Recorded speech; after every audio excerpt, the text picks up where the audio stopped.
Marcus is 32 years old, makes $115,000 a year as a software engineer, and just got approved for a $480,000 home in Austin.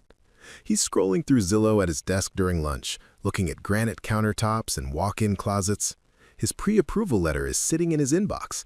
The realtor is texting him about scheduling tours this weekend. In his head, he's already picking out furniture. He's picturing his friends coming over for a housewarming party. He's thinking about his mom finally being proud that he made it. The numbers say he can afford it. The bank says he can afford it. Everyone around him who makes less is buying houses, so obviously he can afford it. He puts in an offer. It gets accepted. He's ecstatic. Fast forward 8 months. Marcus is eating ramen for the 3rd time this week. Not the fancy kind from the trendy spot downtown, the 99-cent packets from Walmart. His savings account that used to have $12,000 now has $400. He canceled his gym membership. He's avoiding his friends because every time they want to grab drinks, he has to say no. He looks successful. He owns a $500,000 home. He is drowning. Why does this keep happening? If you've ever convinced yourself that you'll figure it out after you buy something big, you already know this feeling. My name is Peter. And today, I want us to discuss the real number you need to earn to afford a $500,000 house and why almost everyone gets it wrong. Because here's the thing. We're really good at lying to ourselves about money. We see the price tag, we see the approval, and we assume that's all the permission we need. But approval and affordability are not the same thing. And that gap between the two, that's where people like Marcus end up choosing between groceries and the electric bill. If you're thinking about buying a home and you want to avoid Marcus's nightmare, make sure to hit that subscribe button and give this video a thumbs up if this helps you out. Let's start with the house payment itself. $500,000 home, you put down 20%, that's $100,000. You're borrowing $400,000. Interest rate sits at 6%, which right now is pretty much average. Nothing special, nothing predatory. Just the going rate. Your mortgage payment on that loan comes out to around $2,400 a month. Sounds manageable, right? Hold on. Because nobody ever talks about what comes next. Taxes, insurance, the stuff that doesn't show up in the Zillow estimate but shows up every single month in your bank account.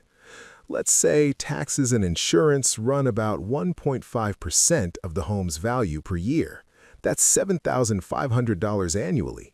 Divide that by 12, and you're adding $625 a month. So now you're at $3,023 a month. Let's call it $3,000 even. $3,000 every month. No exceptions. And this is where people start doing the mental gymnastics. They look at their paycheck and think, yeah, I can swing that. But they're not accounting for the rest of their life. Here's the thing nobody tells you about housing costs. They're not standalone. They don't exist in a vacuum. They're part of a system, and if that system is out of balance, the whole thing collapses.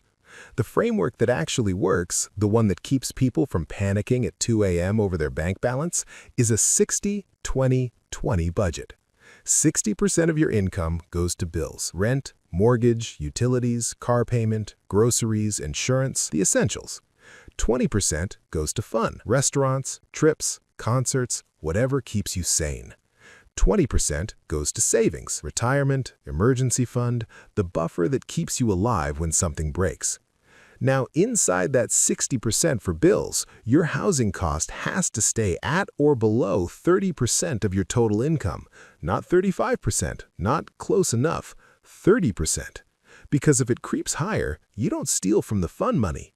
You tell yourself you will, but you don't. You steal from savings every single time. And once savings is gone, you're one car repair away from credit card debt you'll be paying off for years. So let's do the math backward. If your mortgage is $3,000 a month and that needs to be 30% of your income, then your total monthly income needs to be $10,000. But wait, that's after taxes. You don't get to keep everything you earn. The government takes a cut. So does Social Security, Medicare, state taxes if you're unlucky. Let's assume a 25% tax rate. That's conservative for a lot of people, but let's use it. If you're taking home $10,000 a month after taxes, that means you're earning $13,333 before taxes per month. That's $160,000 a year. And this is where people get stuck, because $160,000 sounds absurd. It sounds like a number reserved for doctors and tech executives. It doesn't sound like normal people trying to buy a normal house. But the math doesn't care what sounds fair. The math only cares whether you can pay the bill next month, and the month after that, and the one after that. Let's say you make $120,000 a year instead. That feels solid. That feels like you've made it. After taxes, that's about $7,500 a month. Your $3,000 mortgage would eat up 40% of your income, which means your bills are now pushing 70% or more. Your savings? Gone. Your fun money? A myth. You're living paycheck to paycheck in a $500,000 house, wondering why everyone else seems fine when you're falling apart. This isn't hypothetical. From 1985 to 2023, the percentage of Americans spending more than 30% of their income on housing jumped from 24% to over 46%. Nearly half of renters and a third of homeowners are cost-burdened. They're not irresponsible. They're not bad at math. They just believed the price tag was the only number that mattered. Here's what most people miss. The house doesn't care about your optimism. It doesn't care that you're pretty sure you'll get a raise next year. It doesn't care that you're planning to cut back on spending. It doesn't negotiate. Every month, it costs $3,000. And if you don't have it, the consequences don't wait. Picture this. You buy the house, you're thrilled, you're posting photos, you're painting the bedroom. 6 months later, your dishwasher dies, $800 to replace. Then your car needs new tires, $600. Your kid needs braces, $3,000 up front. None of this is extraordinary. This is life. But because your mortgage is already strangling your budget, you don't have the savings to cover it, so you put it on a credit card. Then another expense hits, then another, and now you're paying 22% interest on $5,000 of debt that wouldn't exist if your housing cost had been 30% instead of 40%. Let's flip it. What if you make $160,000 and you're looking at that $500,000 house? Your mortgage is $3,000. That's 30% of your take-home. Your total bills sit comfortably at 60%. You've got $2,000 a month for fun, $2,000 a month for savings. When the dishwasher dies, you're annoyed, but you're not panicking. You pull from savings, replace it, move on. That's the difference. Not luxury, not excess, just breathing room. The 30% rule isn't about being conservative. It's about being realistic. It's about acknowledging that life is expensive and unpredictable, and your housing cost is the one expense you can't negotiate down month to month. You can skip restaurants. You can delay a vacation. You can't delay your mortgage. So if the numbers don't work now, they won't magically work later. And if you're thinking, but I'll just make more money eventually, that's a bet, a gamble, and you're gambling with the roof over your head. If this is making sense so far, I'm Peter. I break down personal finance in a way that doesn't sound like a textbook threw up on you. And I'm not saying this to scare you out of homeownership.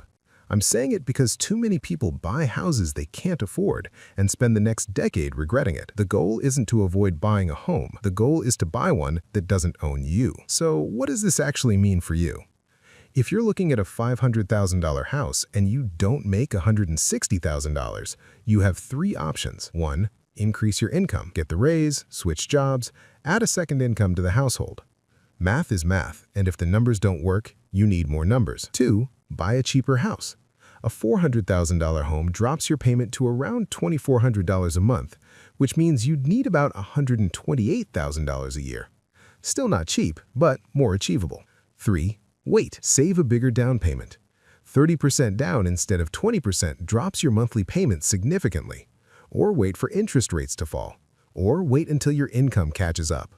Waiting feels like losing, but buying too early and spending 5 years financially drowning, that's actually losing. Because here's what nobody tells you. The stress of an unaffordable mortgage doesn't fade. It compounds. Every month you're behind. Every unexpected expense becomes a crisis. You start resenting the house. You start resenting yourself for buying it. And the worst part, you can't just walk away. You're locked in. The $160,000 number isn't a flex. It's not gatekeeping. It's a warning. It's the difference between owning a home and a home owning you. And once you see that gap between the price tag and the real cost, you stop looking at houses the same way. You stop asking, can I get approved for this?